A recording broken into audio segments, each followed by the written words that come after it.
साथियों नमस्कार, मैं हूं नीरज पटेल और आप देख रहे हैं नेशनल जनमत। करेला और नीम चढ़ा। एक तो सीनियर आईएएस का पुत्र, ऊपर से भारतीय जनता पार्टी युवा मोर्चा का अध्यक्ष, तो स्वाभाविक तौर पर दौलत का घमंड और सत्ता का रसूख सर चढ़कर बोलना ही था। तो बोला भी।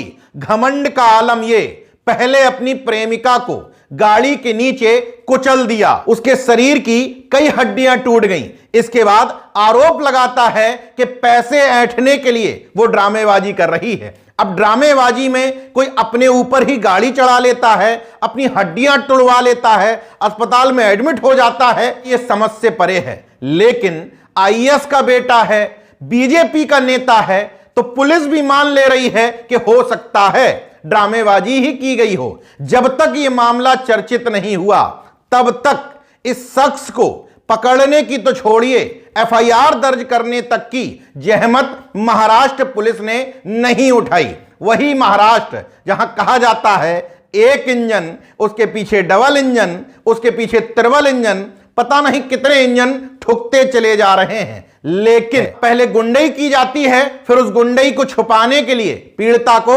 धमकाया भी जाता है और इसमें पुलिस भी शामिल होती है। पूरा मामला महाराष्ट्र के ठाणे का है। महाराष्ट्र के राज्य सड़क विकास निगम के MD senior IAS Anil Gaikwad का बेटा है असुजीत सिंह गायकवाड़।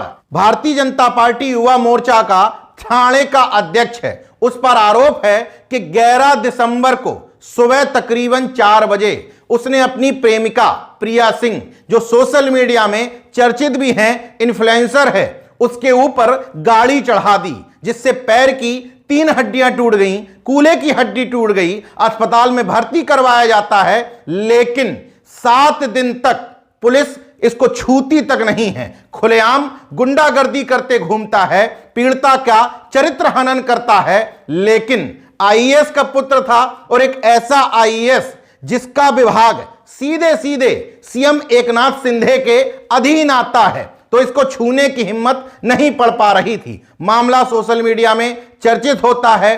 प्रिया सिंह के अस्पताल से बयान सामने आते हैं, तस्वीरें सामने आती हैं। तब इज्जत बचाने के लिए असुजीत सिंह गायकवाड़, रोमिल पाटिल और सुनील सेलके, इसके ये दोनों मित्र, इन तीनों की गिरफ्तारी हो जाती है। मगर धारा 307 यानी कि जान से मारने का प्रयास करने जैसी भी धाराएं नहीं लगती। इसी को लेकर के प्रिया सिंह और उनकी वकील दर्शना पवार स्पष्ट तौर पर कहती हैं कि पुलिस ने पहले मेरे क्लाइंट को यानी कि प्रिया सिंह को धमकाने की कोशिश की। प्रिया सिंह भी बताती हैं जब वो अस्पताल में एडमिट थी तो बिना उनके परिवार और वकील की मौजूदगी में पुलिस वाले किसी कागज पर साइन कराना चाहते थे। जब साइन करने से मना किया तो नाराज हो गए। लेकिन इस बीभत्स घटना के बावजूद धारा 307 और 356 नहीं जोड़ी गई। कल पुलिस वाले आए थे कुछ 2 मेरे पास रात में, वो जबरदस्ती कुछ मुझसे साइन करवाने की कोशिश कर रहे थे। मैंने उनको मना किया बिकॉज मेरे पास लॉयर नहीं थी और मैं अकेले थी, तो मेरे फैमिली मेंबर में से भी कोई नहीं था। But they were trying to push me कि करो, कल जो होगा देख लेना। 307 की मांग मैं 1 हफ्ते से कर रही हूँ, it's been almost a week, but 307 नहीं लगाया गया है। उस पर मेरे ऊपर गलत एलिगेशन डाल रहे हैं जस्ट बिकॉज उनके पास कुछ भी नहीं है अभी डालने के लिए। प्रिया सिंह और दर्शना पवार का स्पष्ट तौर पर कहना है कि जब तक ये धाराएं नहीं जोड़ी जाती, हमें जहां तक लड़ना होगा लड़ेंगे।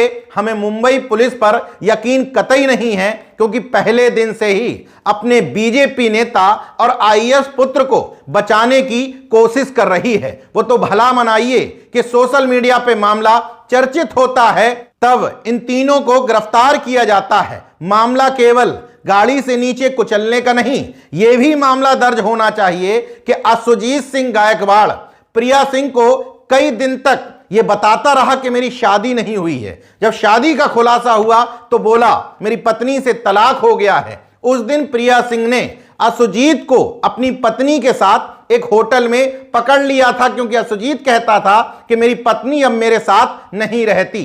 तो यहां पर धोखाधड़ी का, यौन शोषण का भी मामला दर्ज होना चाहिए। लेकिन जो घटनाक्रम हुआ है उसी में पुलिस टाल मटोल कर रही है, तो इन पर जांच होगी, ये दूर की कौड़ी नजर आती है। बहरहाल प्रिया सिंह को होटल में देख अचानक से सुजीत सिंह बौखला गया और अपने मित्रों के साथ इस प्रिया सिंह की जान लेने की कोशिश के तहत उसके ऊपर गाड़ी चढ़ा दी। इतनी बड़ी वारदात करने के बाद चेहरे पर सिकन तो छोड़िए, कह रहा है कि ये सब ड्रामेबाजी है, पैसा लूटने की साजिश है। उसने खुद से ही अपने ऊपर चोट लगवा ली। बहरहाल इस पूरे घटनाक्रम में मुंबई पुलिस और महाराष्ट्र की शिवसेना और बीजेपी सरकार की पोल खोल करके रख दी है। एक बात और देखिए, अमूमन लोग कह देते हैं पिछली सरकारों से इन सरकारों में लॉ एंड ऑर्डर ठीक हो जाता है। लॉ एंड ऑर्डर ठीक नहीं होता है, मीडिया का दोगलापन शुरू हो जाता है। इतनी बड़ी घटना आप लोगों के सामने